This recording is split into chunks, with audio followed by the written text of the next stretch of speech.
आज की इस सभा में बैठे मेरे स्टेज पे भाई और सामने बैठे भाई, आज हम हजरत मोहम्मद साहब का दिन मना रहे हैं भाई। और मैं देख रहा था चेहरे पे उदासी सी नजर आ रही है, पता नहीं क्यों मुझे लगा उदासी तो होनी नहीं चाहिए। कुछ इनकलाब लाने के लिए ये प्रोग्राम रखा गया है भाइयों, जोश होना चाहिए, जोश। इंसानियत का पैगाम दिया था हजरत मोहम्मद ने, और गुरु नानक साहब ने भी दिया, ईसा मसीह ने भी दिया, फरीद साहब ने भी दिया, बहुतों ने दिया। तो मैं अपनी बात शुरुआत करने से पहले 2-4 मिनट ही लूंगा, ज्यादा नहीं, 1-2 लाइनें गुनगुनाऊंगा। स्टेज पे बैठे मेरे भाई और आप भी ऊंची आवाज में गुनगुना देना, ताकि आज का पैगाम हमारा पूरा हो सके।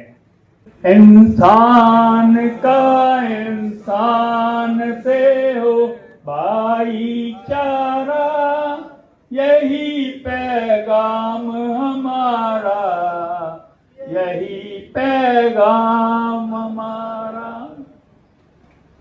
गुरु ग्रंथ साहब की वाणी में फरीद साहब ने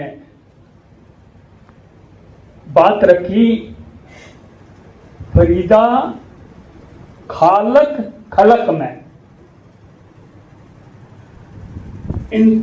जो इंसान बैठे हैं ना, रब यही बस रहा है, कहीं बाहर नहीं है, हमारे अंदर है। उसको पहचानने की, उसको महसूस करने की जरूरत है। फरीदा बुरे का भला कर, बुरे का भी भला कर। संदेश हम सबका एक ही है, उसकी व्याख्या करूंगा लंबा हो जाएगा, आप सब समझदार हैं। चाहे स्त्री के ऊपर है, चाहे शराब के ऊपर है, चाहे सूदखोरी के ऊपर है, आवाज उठाने का पैगाम भी हमारा सबका एक ही है। फिर हम एक क्यों नहीं। मुझे बड़ी खुशी हो रही थी, एक तरफ आपदा आ रही है पंजाब में, मैंने कि ये आपदा तो पूरे देश में है ना, बार बार आनी चाहिए। कम से कम इंसान के साथ खड़ा होना तो शुरू हुआ। और कहते हैं जो इंसान को इंसान के साथ खड़ा ही नहीं होने देना चाहती, वो घबरा रही हैं इस माहौल को देखकर। जो माहौल देश में बन गया है, इस माहौल को देखकर वो घबरा रही हैं। ये हो क्या रहा है, ये क्या हो रहा है। तो मुझे दुख के साथ एक खुशी का भी पैगाम देके आया हूं कि इंसान इकट्ठा होना तो शुरू हुए, बिखरे पड़े थे अपने अपने मजहब के चक्कर में। और मैं ये भी संदेश देना चाहता हूं, ये जो मजहब की कट्टरता है, ये कहीं ना कहीं इंसानियत से हमें दूर करती है। आज हजरत मोहम्मद आ जाएं, गुरु नानक साहब आ जाएं, ईसा मसीह आ जाएं, तो वो संदेश जो देंगे वो ये देंगे, मैं इंसानियत में बसता हूं और लोग मुझे मजहबों में ढूंढते हैं। अपनी कमी का भी एहसास हमें करना पड़ेगा। जो हमारे अंदर कमी आई है उसका एहसास भी हमें करने पड़ेगा।